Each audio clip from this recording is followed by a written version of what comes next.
Assalamualaikum warahmatullahi wabarakatuh. Kami dari kelompok 2 ingin mempresentasikan PPT kami yang berjudul Perjalanan Bahasa Persatuan Kita. Sebelum masuk ke PPT-nya, saya akan memperkenalkan nama-nama anggota kelompok saya, yaitu pertama ada Mawar Azizah, yang kedua Desnita Pujiawati, yang ketiga saya sendiri Muhammad Nafis, yang keempat Fahmi Almahi, dan yang kelima Benita Amanda. Sejarah bahasa Melayu. Asal-usul bahasa Melayu. Bahasa Melayu berasal dari keluarga bahasa Austronesia yang digunakan di Asia Tenggara, termasuk Malaysia, Indonesia, Brunei, dan Singapura. Ia telah berkembang sejak ribuan tahun lalu dengan pengaruh dari bahasa Sanskrit akibat penyebaran Buddha, serta pengaruh bahasa Arab selepas kedatangan Islam pada abad ke-20. Bahasa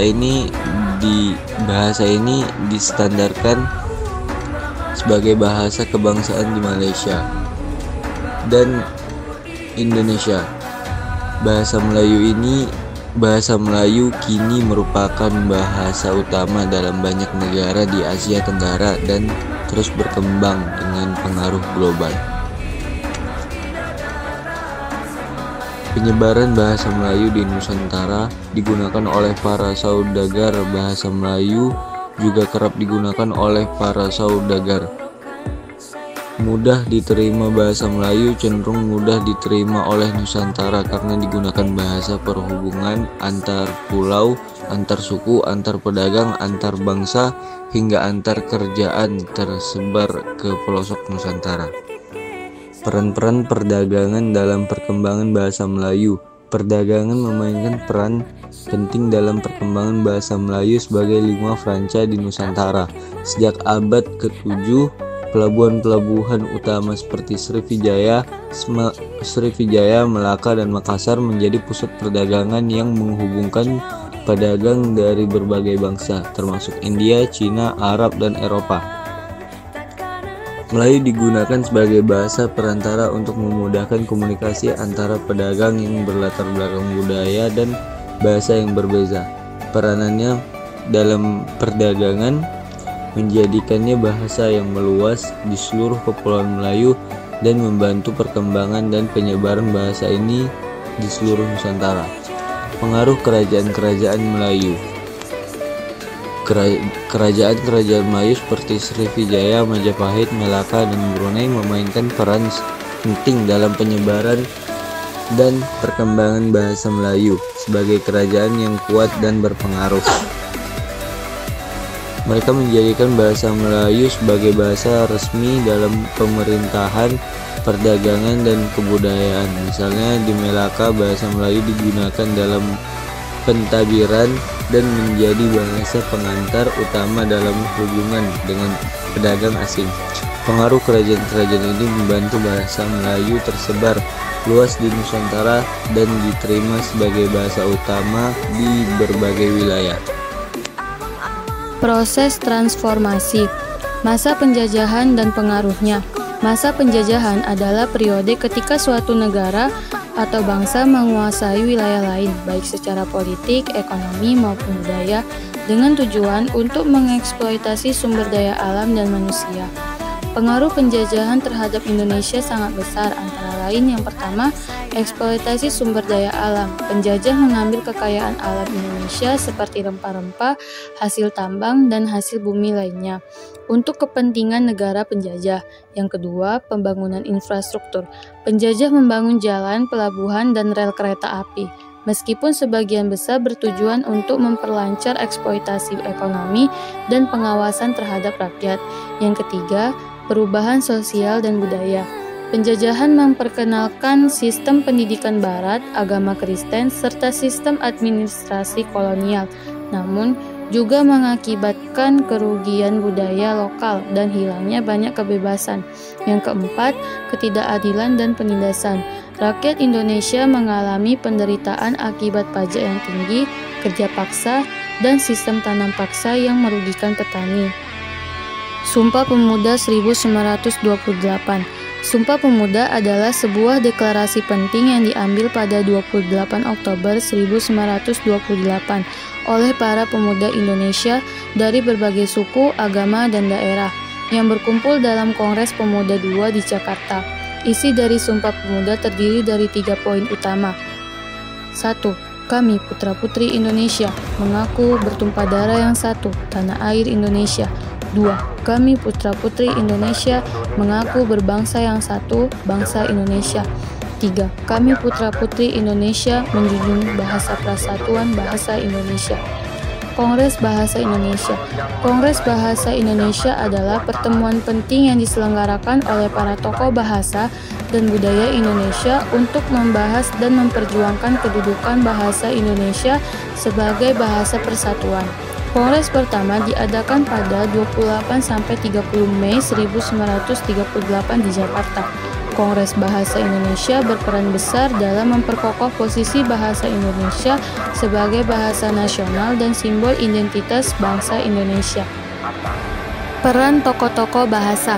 Tokoh-tokoh bahasa Indonesia memainkan peran penting dalam pengembangan dan pembentukan bahasa Indonesia sebagai bahasa persatuan dan alat komunikasi di seluruh Indonesia.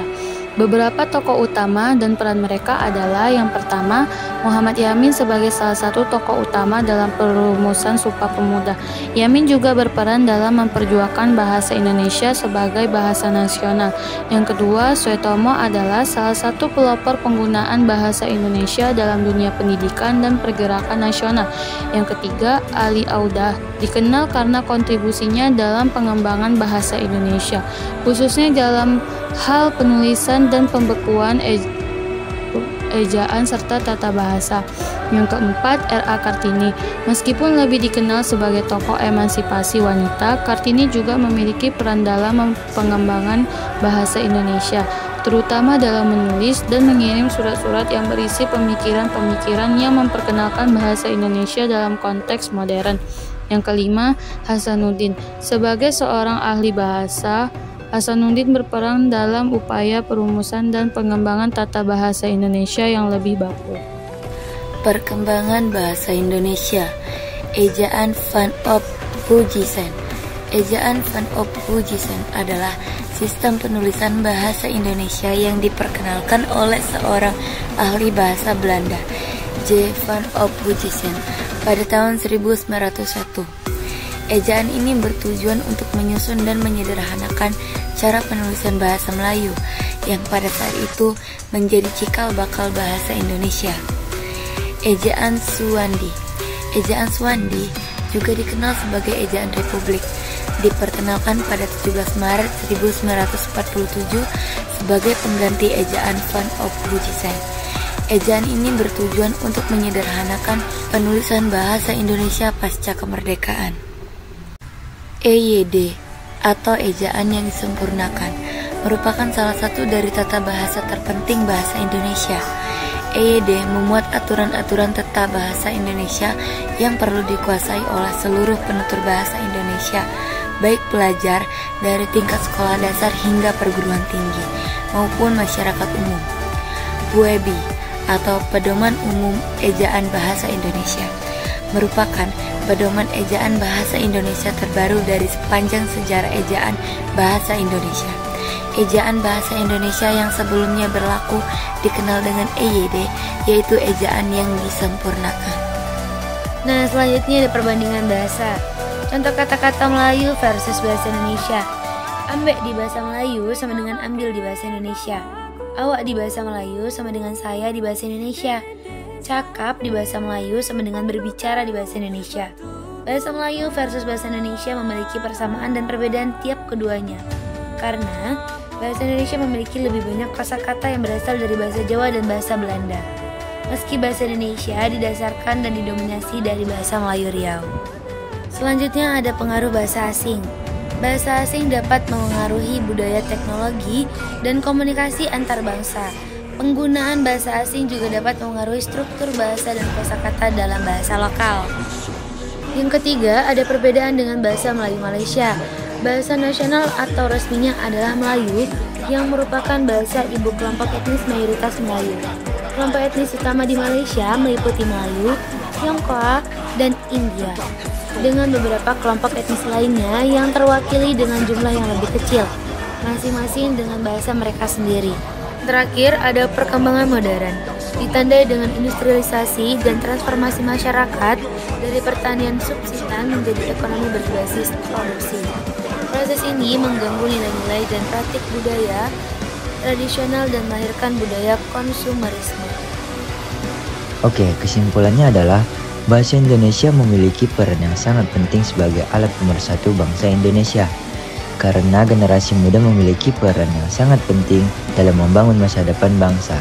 Sehingga kesadaran akan isu-isu seperti cyberbully, privasi data, dan ketidaksetaraan akses teknologi menjadi semakin penting. Oke, sekian dari kami kelompok 2 Bahasa Indonesia. Apabila ada kekurangan dan kesalahan mohon dimaafkan. Assalamualaikum warahmatullahi wabarakatuh.